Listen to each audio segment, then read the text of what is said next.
Rumen, BNP ছাড়া আর কোন কোন দল আজ সংলাপে বসেছে? আর প্রথম দফায় যে বিষয়গুলো নিয়ে দ্বিমত ছিল সেই বিষয়গুলো কি এবারের আলোচনায় বিশেষ গুরুত্ব পাচ্ছে কিনা, কি তথ্য রয়েছে আপনার কাছে জানাবেন?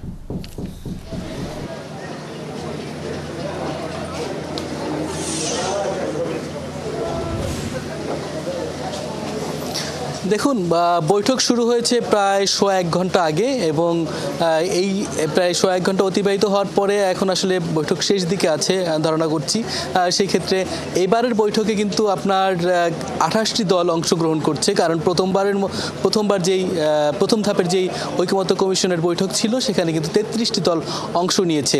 এবং দ্বিতীয় দফার বৈঠকের আগে একটি বিষয় খুব বড় আকারে খুব গুরুত্বপূর্ণ হয়ে উঠেছে, সেটি হচ্ছে জাতীয় নির্বাচন আগে না স্থানীয় সরকার নির্বাচন আগে, ডিসেম্বরে নির্বাচন না জুনে নির্বাচন, এই বিষয়গুলিও কিন্তু আসলে এই দ্বিতীয় দফা বৈঠক যখন আপনার সংলাপ শুরু হবে তার আগে থেকেই কিন্তু আপনার এই বিষয়গুলো খুব গুরুত্বপূর্ণ হয়ে ওঠে, যে কারণে আজকের বৈঠকটিতে সেই ক্ষেত্রেও হয়তো আলোচনা হতে পারে ধারণা করছি। কারণ হচ্ছে আপনার ইতিমধ্যে বেশ কিছু কথা হয়েছে যে পূর্ণাঙ্গ সংস্কার যদি করতে হয় তাহলে কিন্তু জুনের মধ্যে জুনের দিকে ইলেকশন হবে, আর অল্প সংস্কার হলে জুনের আগে নির্বাচন করার কথা।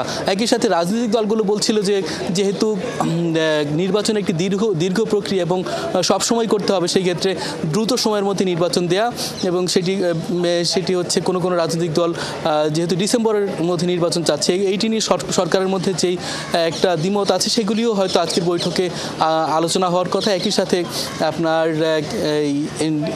গত ৩ মাস ধরে যেসব বিষয়গুলোতে বিভিন্ন রাজনৈতিক দলের যেই মত পার্থক্য ছিল সেই পার্থক্যগুলো বিষয় নিয়ে কিন্তু আজকের এই বৈঠকে আলোচনা হওয়ার কথা।